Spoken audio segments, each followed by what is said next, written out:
ഞാനിപ്പോൾ ഉള്ളത് മഹാരാഷ്ട്രയിലെ ലോണാവാല എന്ന സ്ഥലത്താണ്. നിങ്ങളൊക്കെ ന്യൂസിൽ കണ്ടിട്ടുണ്ടാവും 5 ആളുകൾ ഒഴുക്കിപ്പെട്ട് മരണപ്പെട്ട ആ സ്ഥലമാണ് ഈ കാണുന്നത്. ഈ കാണുന്ന സ്ഥലത്താണ് അവർ ഇറങ്ങി നിന്നിരുന്നത്. ആ സമയത്താണ് മലവെള്ളം വന്നത്. അങ്ങനെ അവർ ഒഴുക്കിപ്പെട്ട് പോയി.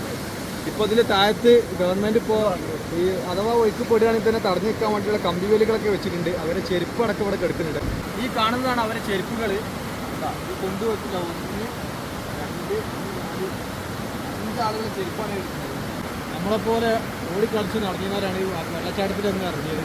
ഒഴുക്കിപ്പെട്ട് എന്താ ചെയ്യുക, ആ ഒരു സ്ഥലമാണിത്. ഇതാണ് കേട്ടോ പ്രദേശം, കണ്ടില്ല? ഇതെങ്ങനെ ഇവിടുന്ന് ഇങ്ങനെ വെള്ളം പോവാണ്. അവർ ഇറങ്ങി നിന്ന സ്ഥലം എന്ന് പറഞ്ഞത് ഈ സ്ഥലത്താണ് അവർ നിന്നത്. അങ്ങനെ ഒഴുക്കിപ്പെട്ട് താഴേക്ക് പോയി. പിന്നെ ഇത് ഈ വെള്ളം ചെന്ന് എത്തുന്നത് ഡാമിലേക്കാണ് കേട്ടോ. ബുഷി ഡാമിലേക്കാണ് ഈ വെള്ളം ചെല്ലുന്നത്. ഈ കാണുന്നതാണ് ബുഷി ഡാം. ഇതിലേക്കാണ് മൃതദേഹം വന്ന് ചാടിയിട്ടുള്ളത്. ഈ കാണുന്നതാണ് ആ വാട്ടർഫാൾസിൻ്റെ ഉത്ഭവം എന്ന് പറഞ്ഞത് കേട്ടോ.